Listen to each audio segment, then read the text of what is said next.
Hey my lovelies, welcome back to my channel. The thing I love about Nigerian people is hard work. These people are so hardworking. Tell you something, Nigerians work hard. They work super hard. I told you in the previous videos that they don't complain so much the way some of the African people complain in different countries, and that's why we are facing a Nigerian problem in Africa. Yes, because they work hard and they're ready to go everywhere to make money. So much has been said about Nigeria, and a lot of things are still being said about the country on a daily basis.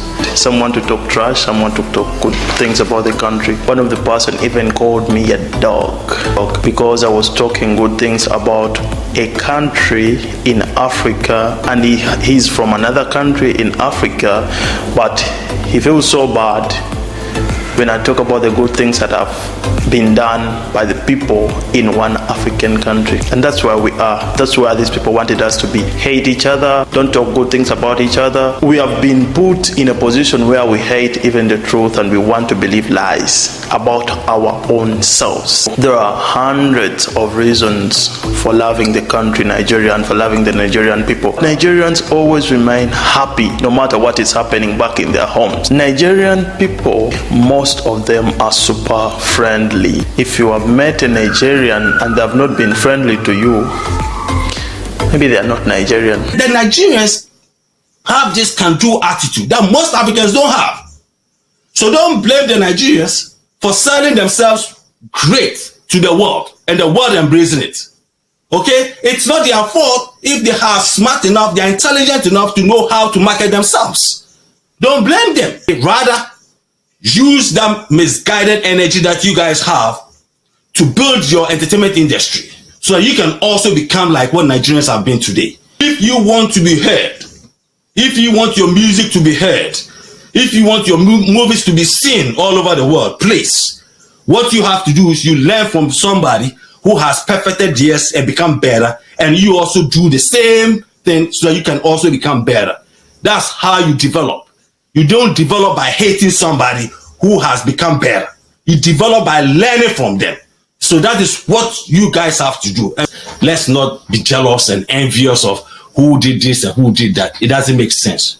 There are communities where Nigerians have never lived there, especially black neighborhoods. Nigerians don't go there. But the kind of crimes where they happen there, the level of insecurity that takes place in those countries, the level of, things, atrocities that happen in those places, you will wonder, how do the Nigerians do it if the Nigerians are not there? Because there is gang and all those things, there will be masters and there will be people who are willing to dislike other people and do many things.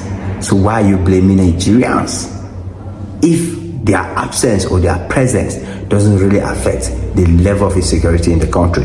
Now, there has been many high-level wahala disliving. We have clearly seen even the powder production centers, the powder lords, those who are producing it in big quantities, those who are benefiting the most, majority of them are not Nigerians. So why are you blaming Nigerians when they are not in those areas? If you were Nigerians that are the problem, then all these things will be happening only in places where Nigerians are living there. Me, I look at Nigerians with nothing but admiration. Here today, we are not talking about the bad stuff about Nigeria, and this is what the media on the West, in the West, tries to push so much, like Nigerians are scammers and whatever. But there are other people who are moving mountains with the limited resources they have, but they're doing amazing. Their excellence is on another level. Nigeria is on a level that most African countries will wish to be.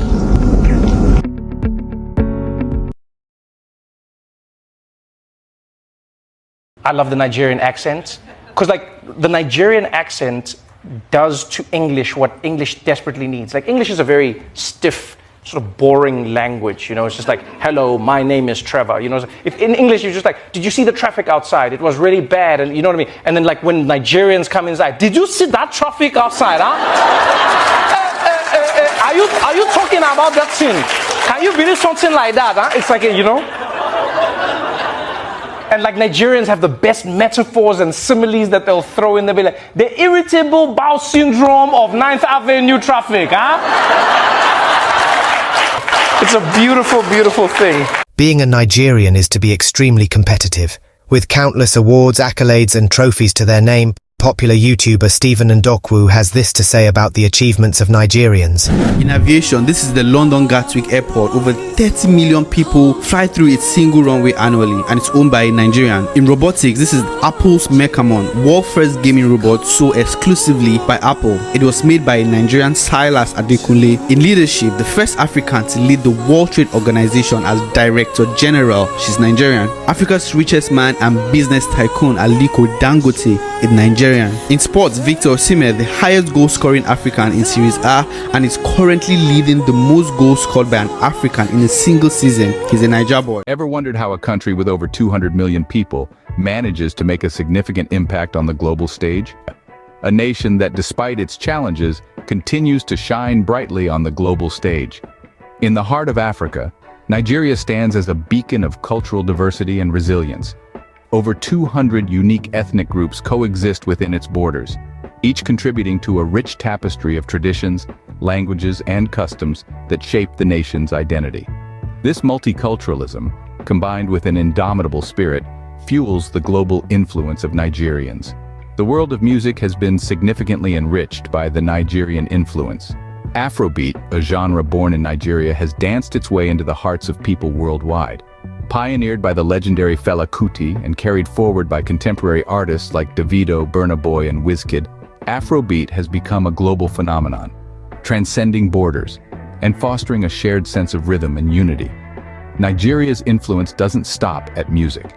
In the realm of literature, Nigerian authors have penned masterpieces that resonate with readers around the globe. Sports, Nigerians have consistently demonstrated their mettle. From football to basketball, Nigerian athletes have made their mark, embodying the spirit of perseverance and dedication that is so characteristic of their homeland. And let's not forget comedy, where Nigerians have proven that laughter truly is universal. Comedians like Basketmouth and AY have brought Nigerian humor to the world stage, their wit and charisma resonating with audiences far and wide. Indeed, there's more to Nigerians than meets the eye. From music to literature, sports to comedy, Nigerians continue to make their mark on the world, enriching it with their unique blend of culture, resilience, and spirit. How do Nigerians manage to stay incredibly joyful, despite the challenging conditions they face? This question often leaves many baffled. The answer lies in the heart of the Nigerian spirit.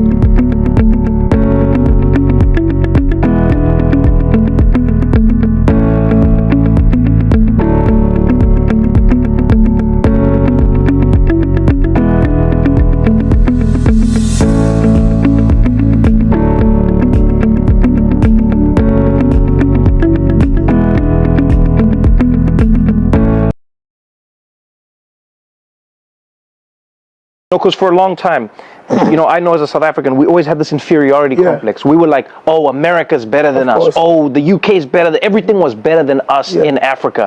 And so even our music started to slowly morph into trying to copy what was overseas. Right? But then I've always said this, I've always gone like, no matter who you are in Africa, you have to honestly, Nigerians are the most just confident joyful, Africans on the planet. People. Guys, don't mind. I don't know how my voice sounds because I just woke up.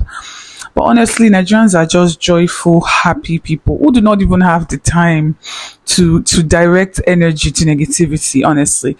And when it comes to people who still claim Nigerians are the bane or the root of their misfortunes, whatever part of the world they are from, or in terms of entertainment, who claim Nigeria has hijacked their industry and the audience of their citizens or whatever, rather than facing the root cause of the problem, in whatever areas, I think they all know deep down that Nigeria is not their problem, or that Nigerians are not their problem.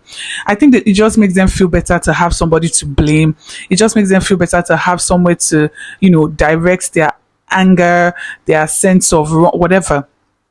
I think it just feels better than actually tackling the real issue. I think sometimes it's just easier. It's like the easy way out to just look for scapegoats, to just blame somebody else, to just pass the blame to somebody else, rather than blaming sometimes yourself, or tackling the root cause of the problem, because that will mean maybe addressing some things that you're not willing to address yet. So in any case, if you still hold on to this thing that Nigerians are your problems or are the cause of your misfortunes or whatever, this is my reply for you. And this is from a non-Nigerian, by the way. Like, relax. Evidence day. You go explain tire.